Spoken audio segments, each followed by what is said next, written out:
បាទសួស្តីអ្នកទាំងអស់គ្នាថ្ងៃនេះយើងមកអនុវត្តលំហាត់ពាក្យទាំងអស់គ្នាណាអញ្ចឹងលំហាត់ហ្នឹងក៏ឧស្សាហ៍ក្នុងការចេញប្រឡងដូចគ្នារបៀបធ្វើអ្នកទាំងអស់គ្នា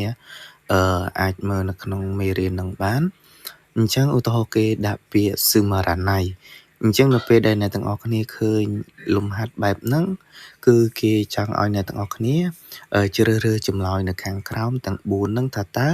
ពាក្យមួយហ្នឹងស័ក្តិសមជាមួយនឹងប្រយោគមួយណាដែលស្ដាប់ទៅវាស៊ីចង្វាក់គ្នាអីចឹងណាតែអញ្ចឹងពាក្យស៊ឺម៉ារ៉ាណៃអ្នកទាំងអស់គ្នាបើអត់ចេះអត្ថន័យទេខ្ញុំនឹងប្រាប់ទៅកាន់អ្នកទាំងអស់គ្នាស៊ឺម៉ារ៉ាណៃមានន័យថាអឺគួរឲ្យធុញទ្រាន់ធុញអីចឹងទៅអញ្ចឹងប្រយោគទាំង4ហ្នឹងអញ្ចឹងប្រយោគទី1គេដាក់ថា Watashi ga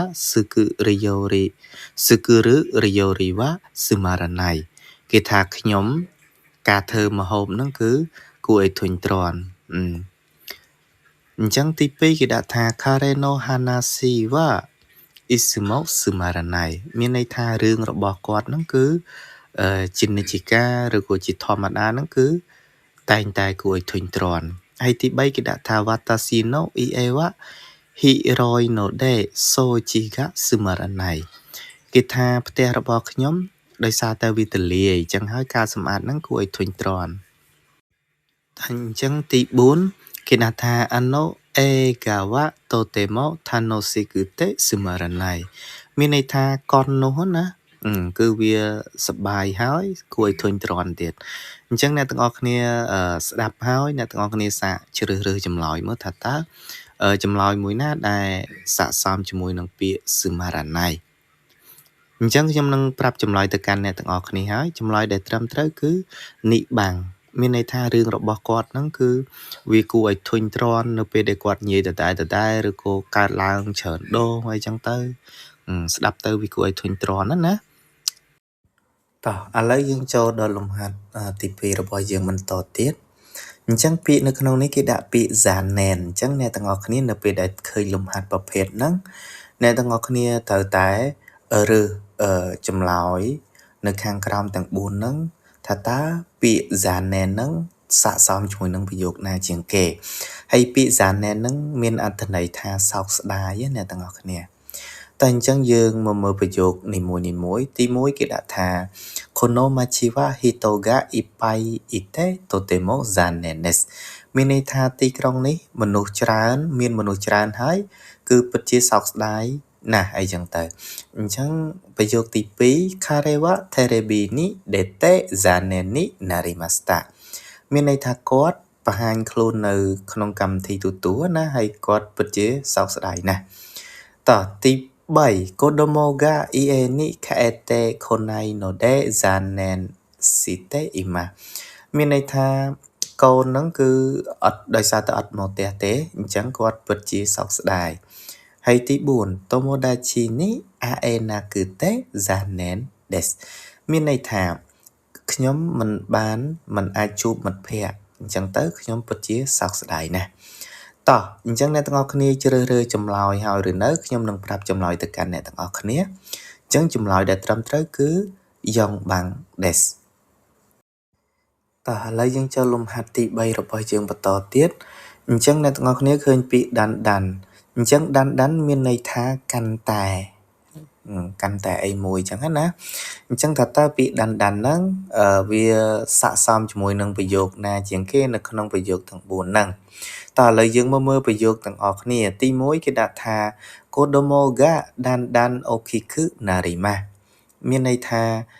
កូនក្មេងហ្នឹងគឺកាន់តែធំហើយទី2គេថា Watashi wa dandan kari ga suki desu មានន័យថាខ្ញុំហ្នឹងគឺកាន់តែចូលចិត្តការីទី3គេដាក់ថា dandan kirei na hana wa hajimete mimashita មានន័យថាខ្ញុំចូលចិត្តខ្ញុំបានឃើញផ្កាដែលស្រស់ស្អាតហ្នឹងជាលើកដំបូងហើយទី4គេដាក់ថា Takusan sukurimashita kara dandan tabete kudasai មានន័យថាដោយសារតែខ្ញុំបានធ្វើវាជាច្រើនអញ្ចឹងសូមញ៉ាំ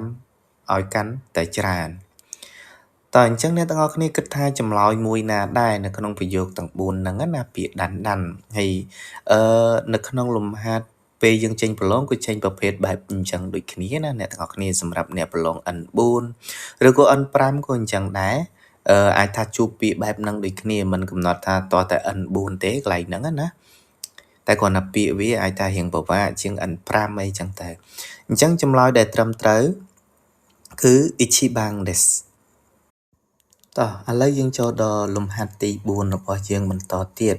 អញ្ចឹងអ្នកទាំងអស់គ្នាឃើញពាក្យ Ayamaru ហ្នឹងអត្ថន័យរបស់វា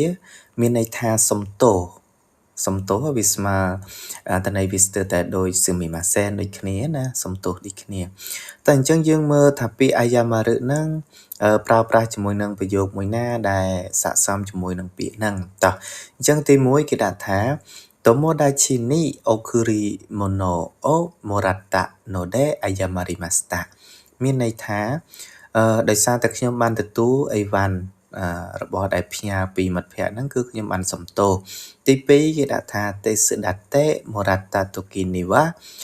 kanarazu ayamate kudasai មានន័យថានៅពេលដែលយើងទទួលការជួយពីណាគេម្នាក់អីចឹងទៅដាច់ខាតគឺត្រូវសុំទោសអីចឹងទៅទី3គេដាក់ថា Shiranai hito no asi o funde shimata no de ayamarimashita មានន័យថាដោយសារតែមនុស្សដែលអត់ស្គាល់ហ្នឹងជន់ជើងយើងណាចឹងហើយគឺគេបានសុំទោសហើយទី4គេដាក់ថា Komata toki ni wa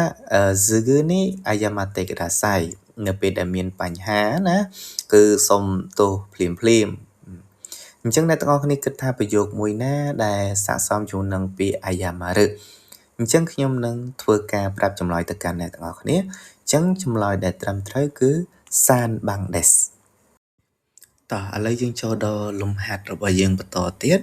អញ្ចឹងពាក្យខាងលើគឺយើងអានថា Suberu ហើយពាក្យ Suberu ហ្នឹងអត្ថន័យរបស់វាមានន័យថារអិលដួយណាតែអញ្ចឹងយើងមកមើលពាក្យដែលប្រើប្រាស់ជាមួយនឹងប្រយោគខាងក្រោមតើប្រយោគមួយណាដែលស័ក្តិសមជាមួយនឹងពាក្យហ្នឹងតែអញ្ចឹងទី1គេដាក់ថា Kohi ga subete Yogorete shimaimashita មានន័យថាខ្ញុំបានប្រឡាក់កាហ្វេដោយសាររអិលណាតោះអញ្ចឹងទី2គេដាក់ថា Saikin tenki ga suberi yasui desu ថ្មីហ្នឹងគឺtenki អាកាសធាតុហ្នឹងគឺវាងាយនឹងរអិលអញ្ចឹងអ្នកទាំងអស់គ្នាមើលអត្ថន័យទៅវាពិបាកស្ដាប់ណាតោះទី3គេដាក់ថា Ekide subete koronde shimaimashita មានន័យថាខ្ញុំបានរអិលដួលនៅស្ថានីយ៍រថភ្លើងទី4គេដាក់ថា Meganeo subete warete shimaimashita មានន័យថាខ្ញុំបានខូចវ៉ែនតាដោយរអិលតោះអញ្ចឹងពាក្យ Suberu មានន័យថារអិលអ្នកទាំងអស់គ្នាអញ្ចឹងប្រយោគមួយណាដែរដែលគិតថាស័ក្តិសមអញ្ចឹងខ្ញុំនឹងប្រាប់ចម្លើយទៅកាន់អ្នកទាំងអស់គ្នាអញ្ចឹងចម្លើយដែលត្រឹមត្រូវគឺSanbang desu អ្នកទាំងអស់គ្នាណារអិលដួលនៅស្ថានីយ៍រថភ្លើងបាទអញ្ចឹងនៅក្នុងមេរៀនលំហាត់ពាក្យដែលមានអត្ថន័យដូចឬក៏ស្តៀងហ្នឹងគឺយើងរៀនមួយថ្ងៃ5មេរៀនប៉ុណ្ណឹងហើយសម្រាប់អ្នកទាំងអស់គ្នារៀងឈឺប្រចាំថ្ងៃណាហើយនៅពេលដែលយើងប្រឡងយើងជួបប្រភេទពាក្យបែបហ្នឹងលំហាត់បែបហ្នឹងអ្នកទាំងអស់គ្នាអាចងាយយល់ងាយក្នុងការធ្វើលំហាត់មួយហ្នឹងណាអញ្ចឹងអ្នកទាំងអស់គ្នាអាចធ្វើការចុច Subscribe ឬក៏ Share Like ដើម្បីទទួលបានវីដេអូក្រោយៗទៀតណា